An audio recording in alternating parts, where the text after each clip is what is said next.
Dalam koreografi kosmik abadi tata surya kita, satu planet selalu menonjol dalam imajinasi manusia. Mars, dunia merah yang penuh teka-teki ini, telah membangkitkan rasa ingin tahu kita selama beberapa generasi dengan misteri dan janjinya. Generasi peneliti terpikat oleh misterinya, sementara sastra mengeksplorasi kemungkinan-kemungkinan tak terbatasnya. Planet ini pernah dibayangkan sebagai rumah peradaban yang hilang, latar pertemuan dengan makhluk luar angkasa, bahkan sebagai tempat perlindungan masa depan umat manusia. Namun, realitas kejam planet merah ini, dengan atmosfer yang tidak bisa dihirup, dingin yang ekstrim, dan kelangkaan air, membuat impian kolonisasi kita terbatas pada ranah fantasi hingga baru-baru ini. Kemunculan robotika canggih dan sistem kecerdasan buatan, dikombinasikan dengan kemajuan dalam energi terbarukan, mengubah ide terraformasi Mars menjadi sesuatu yang nyata. Kemungkinan untuk mengubah lingkungannya yang tidak ramah, menjadikannya layak untuk kehidupan manusia, tidak lagi terlihat seperti spekulasi belaka. Ikuti kami dalam perjalanan luar biasa ini, dari langkah-langkah robotik pertama hingga pembangunan koloni mandiri. Kami mendefinisikan ulang konsep eksplorasi,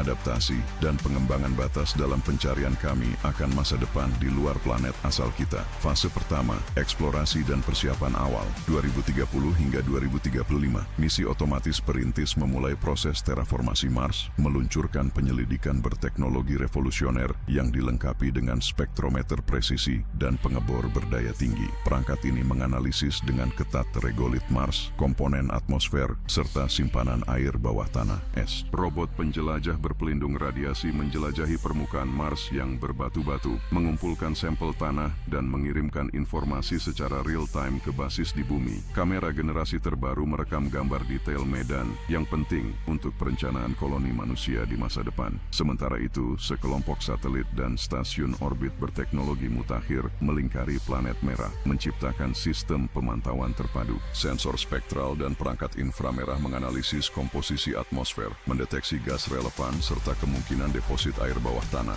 Data yang dikirim tanpa henti mengungkap pola cuaca, aktivitas geologis, dan variasi radiasi kosmik. Jaringan orbit strategis ini memastikan pasokan informasi berharga secara terus-menerus, memungkinkan pengambilan keputusan krusial untuk tahap-tahap berikutnya transformasi planet antara 2035 dan 2040 yang mengandalkan hasil ekspedisi robotik. Pembangunan basis manusia pertama di Mars dimulai dengan modul habitat inovatif, diproduksi dari bahan lokal yang diperkaya dan struktur karbon bernanostruktur. Senyawa ini menawarkan ketahanan maksimal sekaligus mengisolasi dari radiasi dan fluktuasi suhu ekstrem. Unit ekspansibel prarakit diposisikan oleh kendaraan otonom dengan cepat saling terhubung untuk menciptakan ruang bertekanan yang aman. Rumah kaca internal menggunakan teknik hidroponik dengan tanah Mars yang telah diproses dan sistem daur ulang air untuk menghasilkan makanan bergizi, memastikan kemandirian pangan bagi para kolonis. Tim pertama penghuni terdiri dari ahli berbagai bidang, memulai studi revolusioner di laboratorium basis perintis. Mereka menggunakan teknologi inovatif untuk memanfaatkan sumber daya lokal, mengekstrak air dan es dari cadangan bawah tanah di sekitarnya, elemen vital untuk menopang kehidupan dan produksi bahan bakar di masa depan. Printer 3D generasi terbaru memproduksi komponen pengganti dan peralatan eksperimen,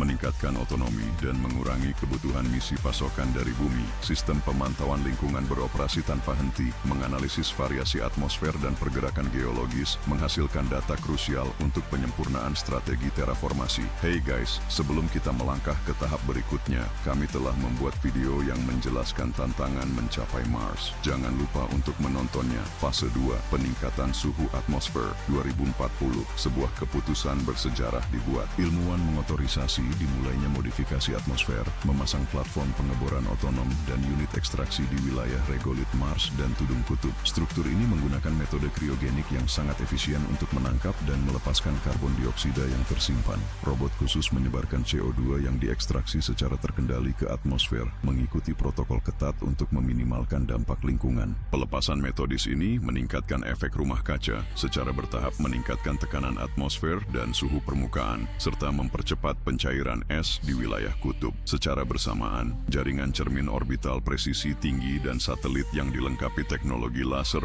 diposisikan untuk mengarahkan sinar matahari ke tudung kutub. Diposisikan di titik Lagrange strategis, cermin ini memaksimalkan energi matahari dengan cepat meningkatkan suhu es. Proses ini mempercepat sublimasi CO2 dan pelepasan uap air, memperkaya atmosfer dengan gas rumah kaca. Sensor termal canggih dan analisis real-time memantau pencairan es, memastikan efisiensi energi dan kemajuan konsisten dalam penebalan pengenalan atmosfer, strategi pemanasan cepat melalui energi nuklir 2050. Untuk mendorong perubahan atmosfer yang radikal, para peneliti menjalankan rencana yang inovatif dan berani. Metode ini melibatkan peluncuran perangkat nuklir berpresisi tinggi dari bumi menuju Mars. Pusat kendali di bumi mengordinasikan peluncuran dan menyesuaikan jalur artefak-artefak tersebut, memastikan aktivasi yang tepat di wilayah Mars yang kaya akan es kering dan reservoir air. Mekanisme navigasi independen menembus atmosfer Mars yang tidak ramah, mengarahkan bahan peledak ke area yang telah ditentukan dengan ketepatan bedah. Saat terjadi tumbukan,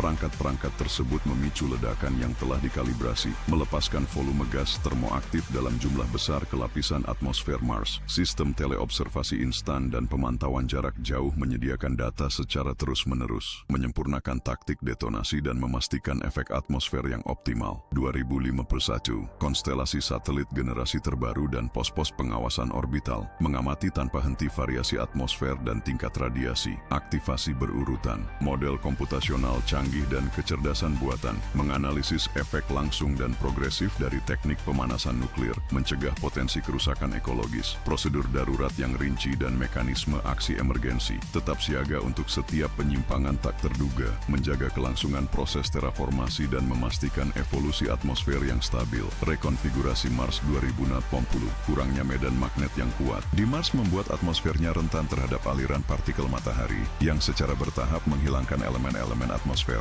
Untuk mempertahankan dan mengonsolidasikan atmosfer yang baru dipertebal, para ahli memulai pembangunan penghalang magnet buatan untuk menangkal partikel berbahaya dari radiasi matahari. Sistem perlindungan ini terdiri dari jaringan magnet superkonduktor yang diposisikan di titik-titik Lagrange Mars. Simulasi canggih dan pemodelan 3 dimensi menyempurnakan susunan dan bentuk magnet-magnet ini, memastikan cakupan optimal dan efisiensi maksimal. Superkonduktor yang dipilih karena ketahanan dan kinerja tingginya mampu menghasilkan medan magnet pertahanan yang kuat. Robot perakitan mandiri dan perangkat penempatan presisi menyederhanakan pemasangannya. Di titik-titik Lagrange Mars, medan magnet terintegrasinya secara efisien mencegat partikel surya dan angin bintang, sementara sistem telemetri dan penyesuaian otomatis terus memantau operasi magnet, memastikan operasi yang optimal dan adaptasi dinamis terhadap variasi lingkungan luar angkasa. Dengan demikian, perisai ini melindungi atmosfer Mars dari erosi matahari, menyeimbangkan tekanan atmosfer, dan mengatur pola suhu, faktor-faktor kritis untuk proses terraformasi yang berkelanjutan. Sekarang bisa dipertahankan. Hey semua, sebentar sebelum kita melanjutkan, jangan lupa untuk subscribe channel Insane Curiosity, aktifkan bel notifikasinya. Kalian akan membantu kami menghasilkan konten yang lebih berkualitas. Sekarang, mari kita lanjutkan ke fase berikutnya. Fase ketiga,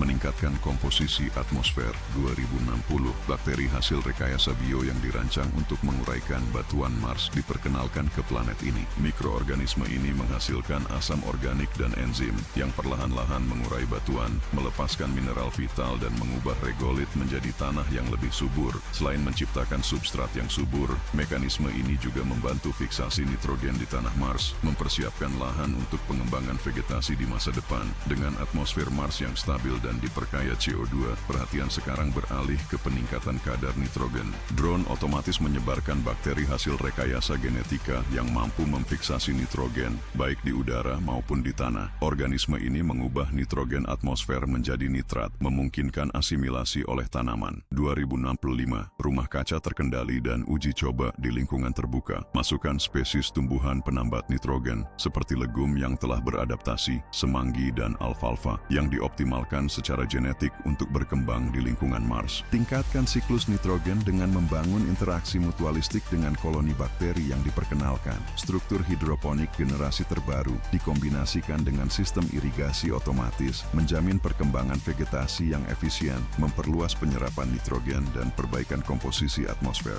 Jaringan pemantauan cerdas dilengkapi dengan sensor presisi tinggi dan algoritma AI, melacak secara real-time variasi kadar nitrogen atmosfer dan sifat-sifat tanah. Secara paralel, simulasi komputasional memproyeksikan efek ekologis dalam skala waktu, memastikan pemeliharaan kadar nitrogen yang memadai dan stabil dalam biosfer Mars yang sedang terbentuk. Pada tahun 2070, penerapan cyanobacteria dan mikroalga yang dimodifikasi secara genetik menandai percepatan proses oksigenasi atmosfer Mars. Organisme-organisme ini dirancang dengan cermat untuk melakukan proses fotosintesis dalam kondisi ekstrim, mengubah CO2 menjadi oksigen sebagai produk metabolik. Kendaraan udara tak berawak melakukan dispersi versi strategis mikroorganisme ini, baik di permukaan maupun di reservoir air yang baru dibuat, memulai generasi oksigen dalam skala planet. Pada tahun 2073, habitat terkendali, termasuk biodom dan kamar biosfer bawah tanah, diciptakan untuk mendukung perkembangan makhluk hidup yang mampu menghasilkan oksigen. Peralatan pemantauan canggih terus mengawasi tingkat oksigen dan kesejahteraan organisme fotosintesis. Kecerdasan buatan memproses informasi untuk menyesuaikan kondisi budidaya terbaik dan memastikan efisiensi dalam produksi oksigen. Seiring dengan hasil positif yang ditunjukkan oleh uji coba pertama, inisiatif ini diperluas dengan mendiversifikasi lingkungan penghasil oksigen di Mars. Secara bertahap, peningkatan kadar oksigen berkontribusi pada atmosfer yang lebih cocok untuk pernapasan, meletakkan dasar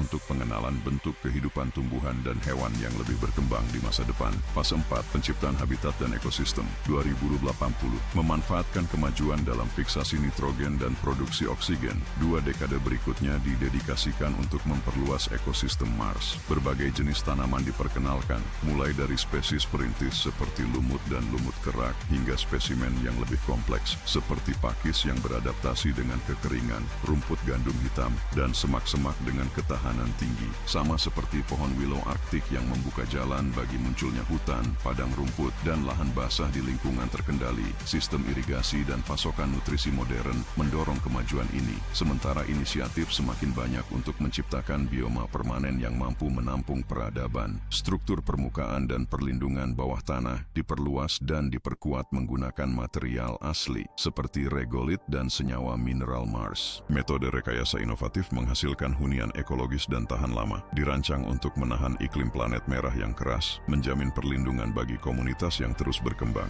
Menjelang tahun 2090, para peneliti mengimplementasikan organisme terestrial dan ekstremofil untuk mengembangkan rantai biologis otonom di Mars. Makhluk seperti tardigrade dan lumut kerak yang beradaptasi dengan lingkungan ekstrem, membantu menyeimbangkan mikroklimat dan meningkatkan keanekaragaman biologis seiring berjalannya waktu. Organisme seperti Dano, Ocus, dan Radion dikenal karena toleransinya terhadap radiasi kosmik, memperkaya warisan genetik, dan meningkatkan ketahanan ekosistem Mars. Para peneliti menganalisis perilaku dan adaptasi spesies ini secara real-time di dalam ruang yang meniru kondisi planet, menggunakan biosfer terisolasi dan mikrolingkungan terkendali sebagai laboratorium hidup. Domain terkendali ini menciptakan kembali pola pencahayaan alami, variasi termal, dan siklus kelembapan, merangsang pertumbuhan spesies perintis, dan mempercepat proses suksesi ekologis. Pengawasan terus-menerus terhadap bioma Mars melalui kecerdasan buatan dan teknologi pemantauan orbital, memastikan keseimbangan dan kemajuan yang harmonis. Taktik manajemen dinamis yang didasarkan pada respons lingkungan, menyempurnakan karakteristik habitat dan integrasi spesies baru, mencegah ketidakseimbangan, dan mendorong transformasi koloni menjadi ekosistem otonom, siap menerima populasi manusia. Pada fajar abad 20, upaya dilipat gandakan untuk menyesuaikan Mars dengan hunian manusia massal. Setelah konsolidasi relung ekologis dan zona permukiman yang stabil, pembangunan infrastruktur di Mars berfokus pada penyusunan kota otonom, dilengkapi dengan sistem pembangkit energi mutakhir, unit pengolahan limbah yang dioptimalkan, dan jaringan transportasi yang sangat efisien. Solusi teknologi revolusioner seperti taman fotovoltaik dan reaktor fusi nuklir menjamin pasokan energi bersih yang penting bagi pangkalan di Mars. Konsorsium Global Autonomy 2124 memimpin proyek urbanisasi ekologis di planet merah. Berpedoman pada prinsip etika dan norma regulasi, kompleks urban mengintegrasikan konsep yang menghargai pemanfaatan bahan baku secara rasional dan pengendalian lingkungan, mengurangi dampak ekologis melalui sistem daur ulang canggih dan manajemen air siklus tertutup. Pendekatan ini memastikan optimalisasi sumber daya, memperkuat kelayakan dan ketahanan koloni di Mars. Fase 5, konsolidasi dan operasi berkelanjutan.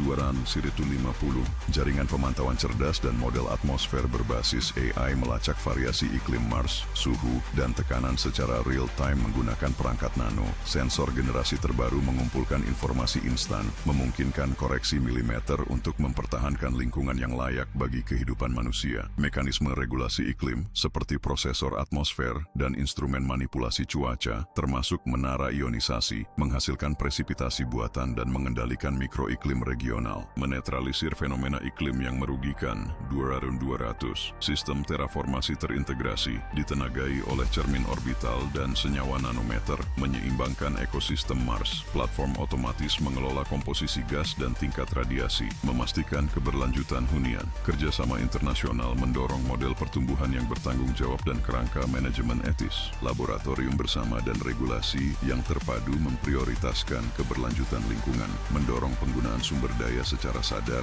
dan memperkuat integrasi ekonomi antara koloni Mars, elemen krusial untuk mencapai otonomi dan swasembada. 2.300 permukiman yang saling terhubung berkembang di planet merah, mempercepat diversifikasi ekonomi dan sinergi antar komunitas. Basis Mars berkembang menuju kemandirian dalam pasokan esensial seperti nutrisi, H2O, dan material konstruksi. Kompleks industri canggih diimplementasikan untuk produksi lokal, mengurangi ketergantungan pada impor dari bumi, dan meningkatkan kapasitas adaptasi. Budidaya hidroponik berefisiensi tinggi dan rekayasa genetika mengoptimalkan produksi pangan. Sementara teknik konstruksi robotik dengan sumber daya Mars mendorong perkembangan urban, membentuk peradaban antar bintang yang sedang bangkit. Komunitas Mars mengeksplorasi keunikan geologis dan keahlian teknologi untuk memperkaya ekonomi kolonial. Permukiman di area mineral strategis menyuplai logam mulia untuk industri mutakhir, sementara pusat pertanian menerapkan hidroponik dan bioengineering untuk varietas tanaman. Metode inovatif penangkapan air memanfaatkan cadangan kriogenik dan komposisi tanah Mars. Pasokan air berkelanjutan dijamin oleh sistem pengeboran otomatis dengan teknologi termokimia, ditambah distilasi surya dan membran filtrasi grafena. Jaringan Hyperloop menghubungkan wilayah Mars dengan efisien, mengangkut orang dan bahan dengan kecepatan revolusioner. Kompleks antariksa berfungsi sebagai pusat pertukaran antar bintang, mengirimkan kargo komoditas Mars dan bahan mentah ke bumi dan sekitarnya. Platform holografik dan realitas imersif memicu dialog budaya antar kolonis, memfasilitasi kolaborasi proyek ilmiah. Kemajuan berkelanjutan dalam otomasi, kecerdasan buatan, dan biosintesis mempercepat pengelolaan mandiri yang berkelanjutan, dipandu oleh prinsip etis konservasi lingkungan dan pemanfaatan sumber daya yang rasional. 2400, strategi pembangunan berkelanjutan berfokus pada pengelolaan lingkungan dan sumber daya, menetapkan model ekonomi sirkular yang mendorong minimisasi limbah melalui daur ulang dan penggunaan bahan secara efisien di koloni Mars. Pada 2500, dengan Mars mencapai otonomi seluler, sistem pemerintahannya beradaptasi untuk memenuhi kebutuhan populasi yang terus berkembang. Permukiman Mars menerapkan Dewan Perwakilan dan Badan Pengatur, mengembangkan norma-norma yang disesuaikan dengan tantangan dan potensi lingkungan setempat. Hubungan diplomatik antara Mars dan Bumi mencapai kedewasaan baru, mendorong kemitraan dalam penelitian ilmiah. Perjanjian perdagangan dan pertukaran budaya ditambah dengan proyek bersama untuk mengatasi masalah global seperti perubahan iklim dan pengelolaan sumber daya, memperkuat aliansi antar planet, satelit komunikasi dan sistem diplomasi berbantuan kecerdasan buatan mempercepat pertukaran dan mediasi. Muncul identitas Mars yang unik, menggabungkan warisan bumi dengan pengalaman unik kolonisasi dan transformasi planet merah. Ekspresi budaya, dari seni dan sastra hingga musik dan kuliner, mencerminkan kreativitas dan adaptabilitas para perintis Mars. Teknologi realitas virtual dan lingkungan imersif melestarikan tradisi bumi, sekaligus merayakan pencapaian Mars, membentuk rasa kebersamaan di antara koloni-koloni. Kemajuan teknologi apa yang Anda anggap penting untuk pendudukan Mars? Bagaimana Anda membayangkan evolusi kehidupan di komunitas Mars? Bagikan pandangan Anda di komentar. Jika menyukai konten ini, jangan lewatkan rekomendasi di layar Anda. Temukan mengapa Titan bisa menjadi alternatif yang lebih layak daripada Mars. Terima kasih atas perhatiannya.